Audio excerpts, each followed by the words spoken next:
Every Roman general who returned from war in triumph had a slave ride beside him in the chariot.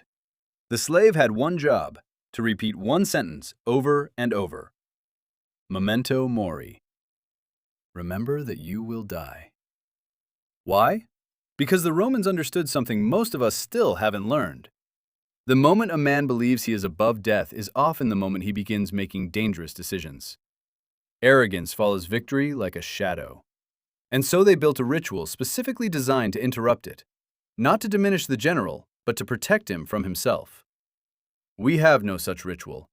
We move from one win to the next, a promotion, a good year, a relationship going well. And somewhere in that momentum, we begin to act as if things will always be this way, as if there is always more time, as if the people we love will always be there when we finally decide to show up. Marcus Aurelius knows what it is to lose. He governs the most powerful empire in history, but power has not protected him from grief. He has watched his children die. He has buried friends. He has stood at the edge of something he loved and felt it disappear without warning. And still, every single morning, he opens his journal not to escape this pain, but to face it. He writes Memento Mori not as a man afraid of death, but as a man who has already seen enough of it to understand what it teaches. That is the whole point of Memento Mori, not to frighten yourself, to focus yourself. The Stoics believed that most human suffering comes from treating temporary things as if they are permanent. Your health, your relationships, the ordinary Tuesday afternoon with someone you love. We act as if these will always be here, so we half pay attention. We postpone what matters.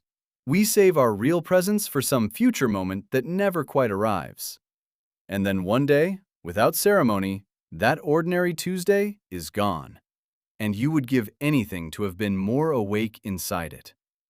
Memento Mori interrupts that. It forces a question that cuts through everything else. If this moment is one of a limited number you have been given, is this how you want to spend it? That question, asked honestly, changes everything it touches. Here is the one practice worth taking from this. Tonight, before you sleep, write down one thing you took for granted today. Not as guilt, as a reminder. Your health, a conversation that happened easily, the fact that you woke up. Do it once. Then notice what happens to how you see tomorrow morning. Marcus Aurelius never published his journal. He wrote it alone, in the dark, with no audience. Just a man trying to remind himself how to be human. And still, he wrote, "You could leave life right now. Let that determine what you do and say and think." That is not a warning. That is not morbid.